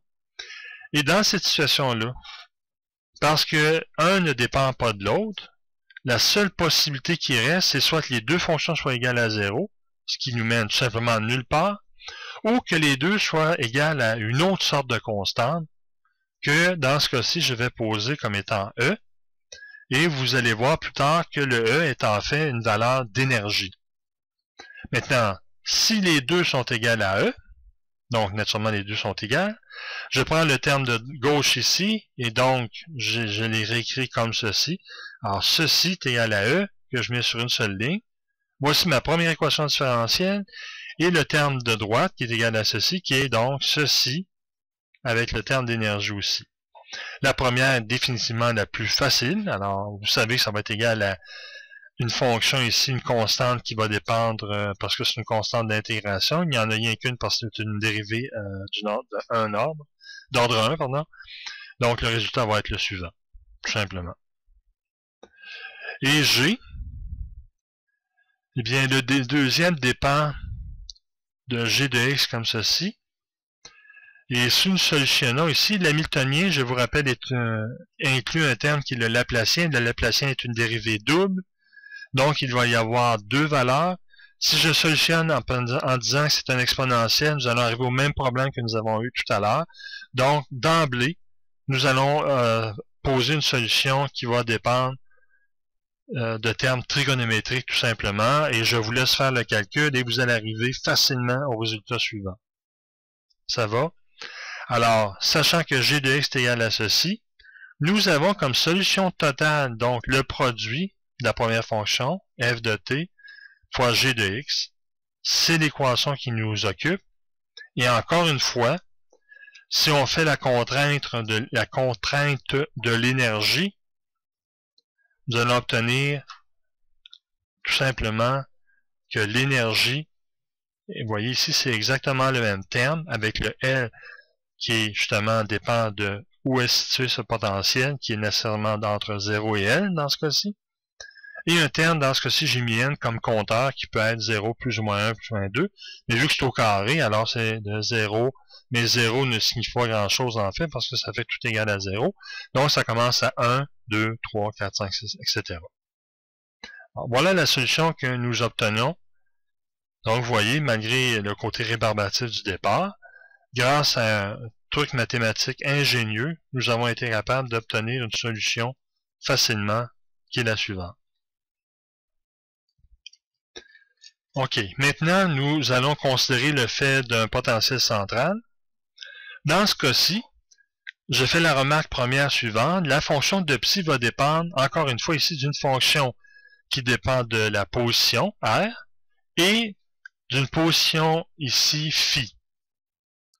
OK, parce que nous cherchons à trouver la densité de probabilité que l'électron soit dans une position dans l'espace autour du noyau. Okay, dans ce cas-ci, le noyau d'hydrogène. Alors, pour ce faire, donc, ça dépend de R et de phi, parce que là, nous allons travailler en 3D. Et si nous travaillons en 3D, il y a non seulement phi, mais en série, vous savez qu'il y a θ. Donc, nous avons une position dans l'espace. Et une fonction ici qui dépend de l'orbite, tout simplement, comment on se déplace dans l'espace avec le vecteur rayon. Et vous reconnaissez les trois normes suivantes, N, L et M. qui est le nombre, qui est le niveau, le terme bon, le terme quantique et le terme moment cinétique. Oh, merci. Alors, pour l'atome d'hydrogène, j'ai fait un résumé ici. Alors, pour une valeur de n égale à 1, L vaut 0 parce que c'est de n-1 à n plus 1. Alors, dans ce cas-ci, ça donne 0. Ici, m est égal entre moins L et L, donc il lui reste que 0. Donc, c'est une seule orbitale, c'est l'orbitale 1x, 1s. Ça va? Alors maintenant, ici, ce serait peut-être intelligent de ma part de faire la chose suivante. Je vais rajouter, insérer une ligne. Et là, je dois l'insérer en dessous, comme ceci. Et là, ici, je vais marquer total. Bon. Alors, je vais plus vite comme ceci. CTRL-C. Je reviens ici. Je me mets au centre, en mode mathématique, je crois. Comme ceci, je vais marquer 1. Tout simplement, il y a un orbital, on ne pas se casser la tête. Et c'est S1. Voici maintenant, pour n égale 2 maintenant, deuxième niveau d'énergie. Okay. Elle va donc être entre 1 et 0. Dans le cas de 0, encore la même chose. Et là, n égale à 1, donc m va être égal de moins l à l. Donc, un orbital ici, et ici, j'obtiens 3 orbitales, qui est l'orbital 2p. Donc, au total, 4 orbitales. Ensuite, pour 3, alors, vous voyez, tout le reste, vous savez le calculer. Ici, j'obtiens 9 orbitales, 16 orbitales. Alors, imaginez, plus je continue, plus il y a de possibilités. Donc, ce que je vais faire, c'est, en fonction de n, de l et de m, je vais tracer l'orbital pour la probabilité que l'électron se trouve à une distance quelconque du noyau, et aussi regarder quelle va être la densité de probabilité dans l'espace de trouver cet électron. Alors pour ce faire, et là je vous demande de prendre pour acquis le résultat, parce qu'en ce moment ce n'est pas de tout faire le calcul, mais c'est de tout simplement aller voir ce que ça donne pour l'instant, et si plus tard vous allez en physique ou en chimie, et que vous faites de la physique avancée en chimie, vous allez être capable de comprendre d'où viennent ces équations-là. Alors, je vous rappelle donc que la solution totale est une fonction, excusez-moi, c'était trop haut. La solution dépend d'une fonction x, qu'on appelle la fonction radiale, parce qu'elle dépend de r, et ici, y, qu'on appelle l'orbital, parce que ça dépend de θ et de phi. Alors, la fonction ici, y, est une fonction qu'on appelle les séries Y, les séries harmoniques, spherical harmonic Y, qui dépendent des facteurs L, M, θ et phi. Donc, je la définis de cette façon-là, avec l'élémentaire, comme ceci. Et on regarde que vaut la fonction orbitale pour n égale à L égale à 1 et M égale à 0. J'obtiens ceci. Maintenant, si je prends pour L égale à 2, M égale à 0, quel est l'orbital? Et vous voyez que l'orbital ne dépend que de position, que de termes en phi et θ. Dans les deux cas que j'ai pris ici, il y a du θ, mais pas de phi. Bon. Je prends la peine de mentionner que si vous allez dans les applications mathématiques dans le site de Maple, vous allez pouvoir taper soit Giulio Dujani ou le fichier suivant. Et c'est dans ce fichier que j'ai utilisé les fonctions qui sont là pour pouvoir faire le travail que je vais vous présenter. Travail là, que naturellement j'ai modifié légèrement, mais qui est quand même un beau travail pour voir ces orbitales-là. Naturellement, je dois définir la fonction radiale x. Alors, pour ce faire, on charge de package orthopoly, okay, pour des polynômes orthogonaux, naturellement, qui sont définis par ceci. Alors, je ne m'attarderai pas plus longtemps sur ça, mais on peut remarquer que ça dépend uniquement d'un terme R. et de A0 qui est le rayon, l'orbite de bord. Ça va? Donc, je la définis. Et je reviens pour les deux fonctions. Alors ici, j'avais donc la partie orbitale. Et ici, vous voyez, X va me donner la partie radiale. Et la solution de psi, okay, dans l'espace, qui donne la densité de probabilité de trouver l'électron dans l'espace autour du noyau, va tout simplement être le produit de ce terme-là fois celui-ci, tout simplement. Alors, c'est donc nos deux termes radiales. Alors, pour travailler, il faut aller chercher la constante A0, encore là. Vous allez dire, je prends le chemin le plus long, ce n'est pas grave. Ici, voilà. Et j'ai A0. Je suis obligé, parce qu'on voit dans la solution des termes radiaux, ici, A0 est partout. Là-bas. Donc, il faut le définir numériquement pour être capable de tracer des graphiques. Comme ceci. Maintenant, si je veux faire le calcul de l'intégrale, dans une position, tout à l'heure je vous parlais dans les postulats, que pour chaque variable dynamique observable, ici c'est la position, il existe un opérateur correspondant. C'est exactement ce qu'on voit ici. Alors, je vous rappelle, je suis dans l'espace sphérique.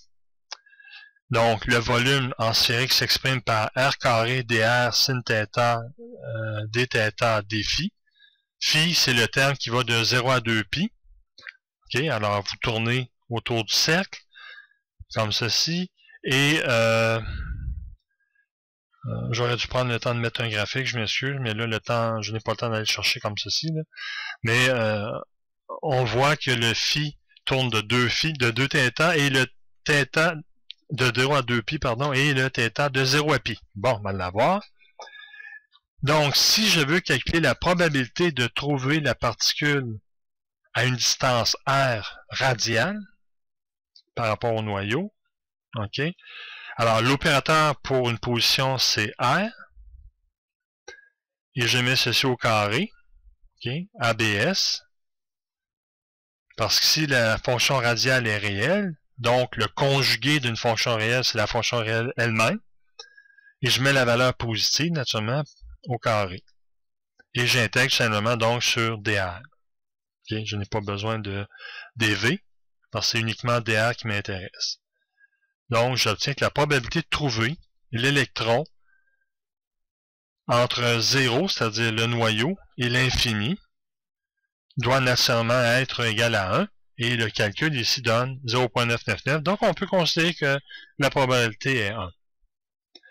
Alors, traçons cette fonction radiale normalisée pour avoir un R positif, parce que quand on fait un calcul de densité de probabilité, naturellement, il faut prendre le terme au carré, comme j'ai démontré dans les postulats, ici, dans le calcul. Alors ici, vu que c'est un conjugué d'une fonction réelle, alors le produit des deux donne une fonction réelle au carré. Okay? Donc, c'est pour cela que je travaille de cette façon-ci.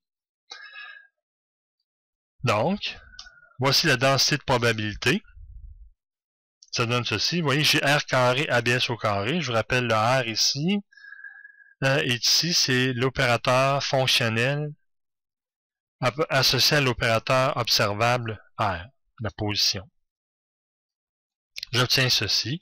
Alors, on voit que, là, je n'ai pas fait le calcul, mais on voit que A0, à la 3,5 A0, c'est la position maximale, et le A0 est à peu près ici. Donc, si je prends le temps de regarder avec l'infosonde ici, position du curseur, le maximum est situé à peu près ici, comme ceci. Donc, 1 à la 10. Donc, c'est 3,5 de A0. Alors, je crois que j'ai assigné A0. Alors, on va voir qu'est-ce que ça donne. Si je fais les calculs, ici, voyons, allons-y, ici. Faisons 3,5 fois A0. Donc, ça donne 7. Ou c'est A0. Bon, là, j'ai un blanc de mémoire, mais je veux procéder rapidement. Il reste encore beaucoup de choses à montrer. Mais bon, pour le deuxième cas que nous avons travaillé tout à l'heure, ça donne ceci. Alors, il y a des endroits où la probabilité est nulle de le trouver. Un petit peu ici, mais beaucoup plus dans ce coin-ci. Ça va? Et là, j'en ai fait pour un autre, où là, le m égale à 1. Ça donne cette fonction R3 qui est ici. Vous voyez? Avec le ABS qui est là, pour ma fonction. Et j'obtiens que ça donne la relation suivante.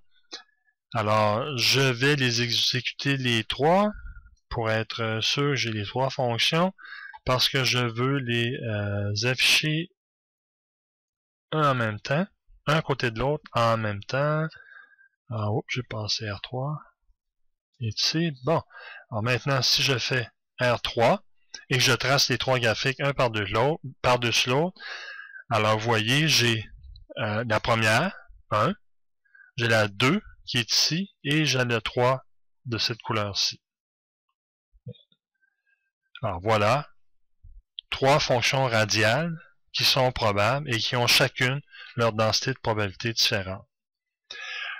Ok, maintenant, je vais faire le produit des deux fonctions.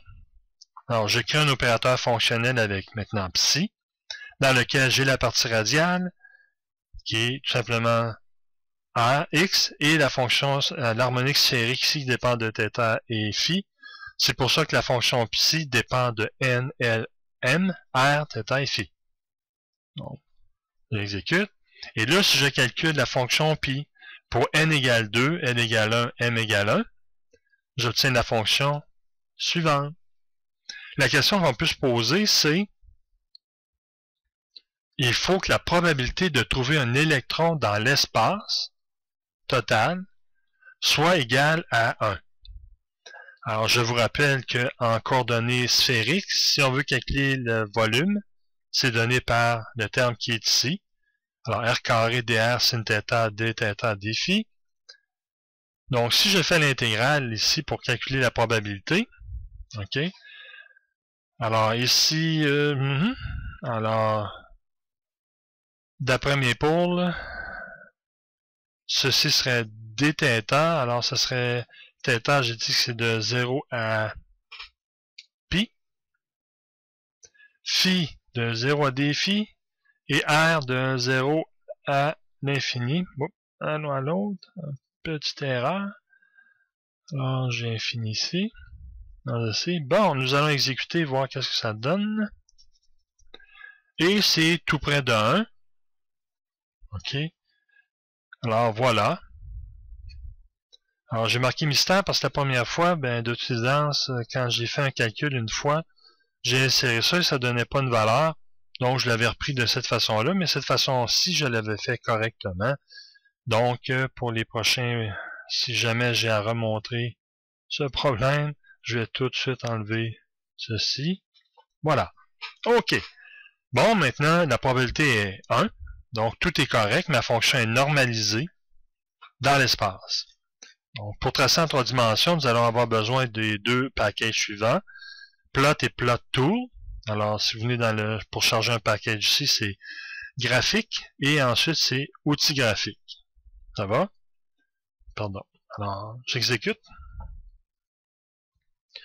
Et là, j'appelle orbite 1, 0. OK, donc 1, 0, c'est n vaut 1. Pardon, je recommence. 1, 0, je veux dire n égale 1 et m égale 0. Ici, remarquez, je ne trace que la densité de probabilité de la fonction, ça va, dans l'espace. Et si ensuite, ayant assigné le tout à orbite 1, 0, ensuite je l'affiche avec ma commande display, je mets vous pouvez venir ici tout simplement dans Light Model, donc c'est éclairage. Éclairage 1, qui s'appelle Light 1, tout simplement. Okay, vous pouvez les changer si vous voulez, là, dans l'éclairage, prendre celui-ci. Alors, c'est un choix. OK?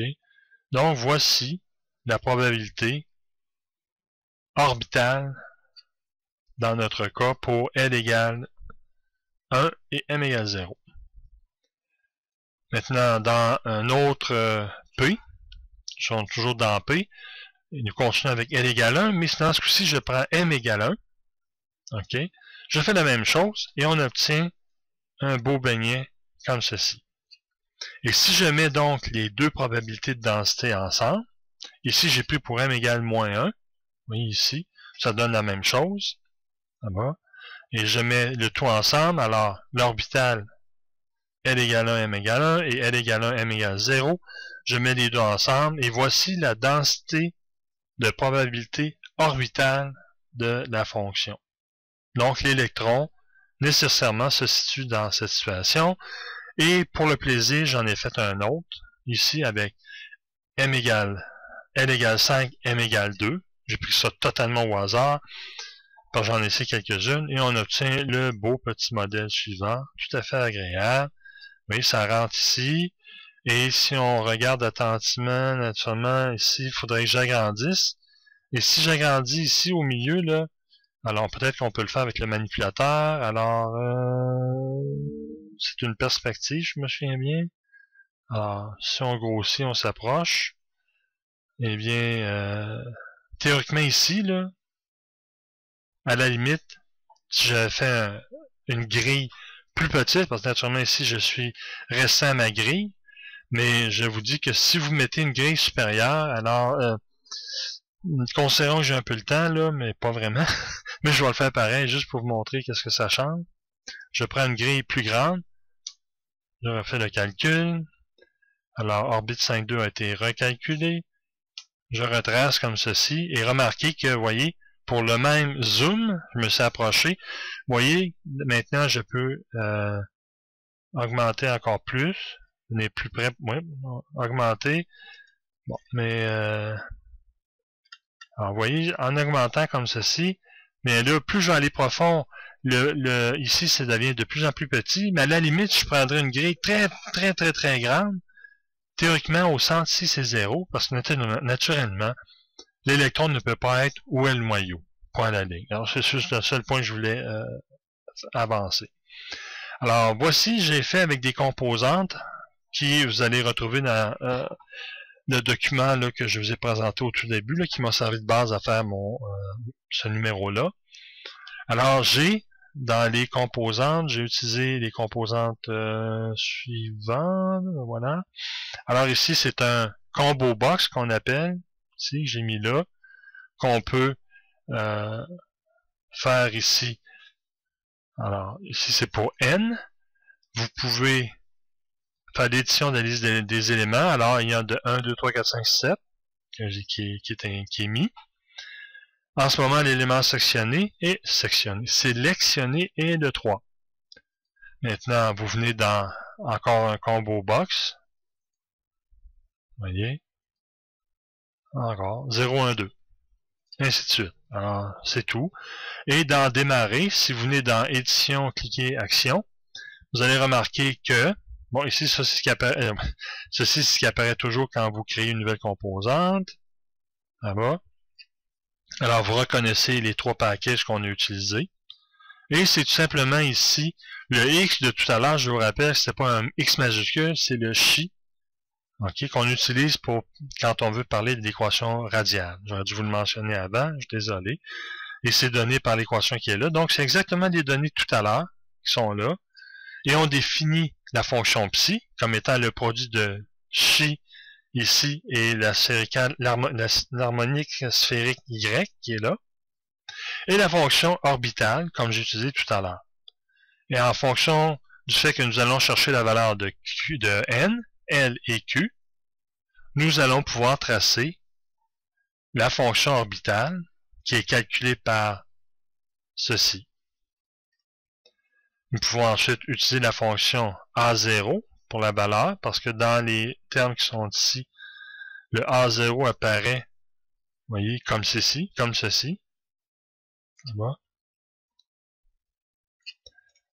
Bon, et voilà. On fait le calcul de la fonction radiale, puis ensuite on fait un graphique de cette fonction radiale-là. Voilà. La fonction radiale et ensuite la fonction radiale au carré. Puis l'orbital, tout simplement le dessin qu'on a fait tout à l'heure, et on l'affiche dans l'autre composante qui est plot A. D'abord. Alors ça c'est le premier radial, le radial au carré ici, avec l'opérateur qui va avec la fonction position, comme ceci, et nous allons avoir le graphique angulaire, c'est la sphérical harmonique. Oups, pardon, je vais trop loin. Alors, si je regarde par exemple pour n égale 2, n égale 1, et m égale 1, j'obtiens la fonction psi suivante. Okay. En faisant le calcul de la fonction radiale, on obtient ceci. Mis au carré, ça donne ce résultat-là, comme ceci. Et le graphique angulaire, alors je crois que vous reconnaissez ce qu'on a eu tout à l'heure. Oui, c'est exactement ça. Et grâce à cette application, naturellement, on peut changer les valeurs de n. Alors ici, 0. On va faire le calcul. On obtient cette fonction radiale, cette fonction psi avec la partie radiale. Et dans ce cas-ci, il n'y a pas de composante orbitale. Alors, nous obtenons le graphique suivant, la densité de probabilité, et on obtient une sphère, tout simplement, parce qu'il n'y a pas de valeur, il n'y a pas de terme θ et phi dans l'équation, ce qui veut dire que le rayon est constant dans toutes les directions. Ça va? Alors, on peut faire aussi un graphique de densité. Alors, on reprend exactement le même opérateur que tout à l'heure. La fonction de densité va se calculer par la fonction que je vais obtenir ici. Alors, ce que je fais, je rentre les valeurs. Okay. Dans ce cas-ci, j'ai pris n égale 3, et le reste en conséquence. J'obtiens cette fonction radiale. Je l'ai copiée tout simplement. Je l'ai mis ici. f32. Et j'ai pris la fonction f32 moins 2, qui est celle-ci. Okay. Alors, c'est la même chose, mais il y a un changement de signe ici. Un moins et un moins. Et des changements de signe aussi pour l'exponentielle. Voilà la différence. Pourquoi qu'on fait ça? C'est parce que généralement, pour faire le calcul de densité, okay, on fait la combinaison suivante. On prend une combinaison linéaire des deux équations.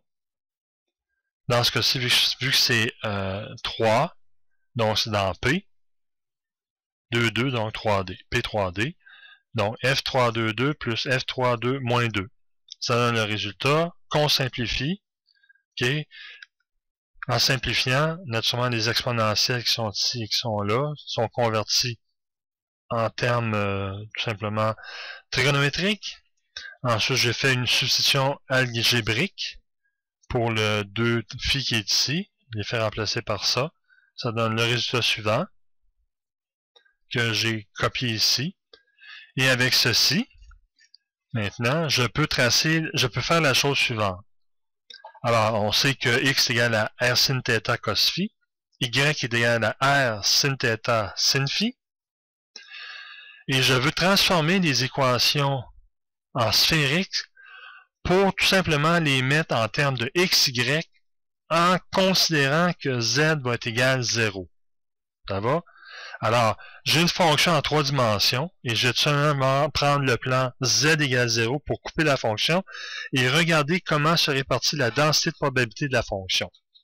Maintenant, pourquoi j'ai fait ceci? Tout simplement parce que en essai-erreur, on peut remarquer la chose suivante, c'est que si vous faites x carré moins y carré en ayant défini mon x et mon y, comme ceci, on s'aperçoit que x carré, donc, moins y carré donne le terme suivant.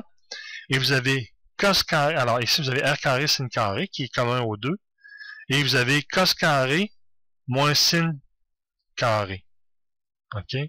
Donc, c'est exactement le terme ici qui est là, avec le r carré sin carré qui est sorti en facteur ici. Là-bas. Et x carré plus y carré, si on fait des simplifications, ça donne sin θ carré r carré. Alors, voilà. Et la parenthèse, on sait que ça donne 1. Donc, en prenant ces résultats-là et en les mettant ici, OK? Alors, pour obtenir les termes qui sont ici, donc, tout ce qu'on a à faire, c'est de remplacer par les termes. Vous voyez, le R va être égal à, pour obtenir ici là, le A qui est ici, ça va être radical de x carré plus y carré. Okay. Et ici, je vais avoir x carré moins y carré fois x carré plus y carré. Et maintenant que j'ai cette fonction de densité en x et en y, avec z égale 0, je peux utiliser la commande densité, voyez, et ça donne ceci, qui est la densité de probabilité de trouver l'électron si on coupe avec un plan z égale 0, ça donne ceci. Alors, dans le cas, ce que j'ai fait, je vais remonter ici, tout simplement, et là, c'est 3, 2, 2 que j'ai pris. Alors, je vais revenir tout simplement ici, je vais marquer n égale 3, n égale à 2, et m égale à 2. Okay. Je fais démarrer. Et je vais aller voir directement la fonction orbitale. Et qu'est-ce que j'obtiens? Eh bien, vous voyez, si je regarde ceci, de cette façon-là, okay, avec un peu de rotation, là, je pourrais... c'est lui la rotation, là. Alors, je vais le mettre à 90. Et ici, je vais mettre ça à... ça doit aller à 0. Oups, excusez, là, je suis parti du mauvais bord. Oups, mon Dieu, j'ai tenu le... comment? Et un autre 0 ici, donc je dois augmenter. Voilà. Alors, si je viens regarder la densité de probabilité que j'ai obtenue, vous voyez, c'est ceci. Alors, ce que j'ai fait, là, naturellement, j'ai pas fini mes manipulations ici, là. Mais vous voyez, j'ai fait des manipulations de rotation et j'ai fait un copier-coller. Et remarquez la similitude entre ce que j'ai obtenu en 3D, ici qui est purement une copie 2D, mais c'est comme si j'avais fait z égale 0, dans le fond. Et j'obtiens la densité de probabilité. La différence, vous comprendrez, c'est que si je n'ai pas fait scaling, c'est-à-dire je n'ai pas pris une échelle contrainte pour...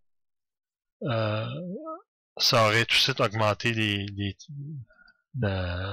bulbe qui est ici et aurait apparu de cette valeur, de cette façon.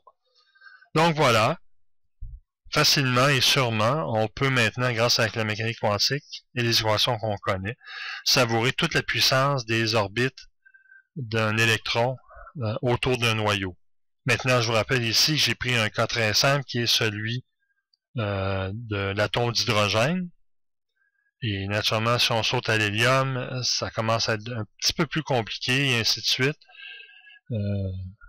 Alors voilà, j'espère que avec ce webinaire, vous avez quand même obtenu des choses intéressantes pour la mécanique quantique. Je l'espère beaucoup. Je vous rappelle encore une fois que si vous avez des questions, commentaires, positifs ou négatifs, en autant que ce soit constructif, vous envoyez le tout à info@commercial-maplesoft.com, mettant entre crochets physique cliquable, et j'essaierai de vous répondre le plus rapidement possible. Merci beaucoup et à la prochaine.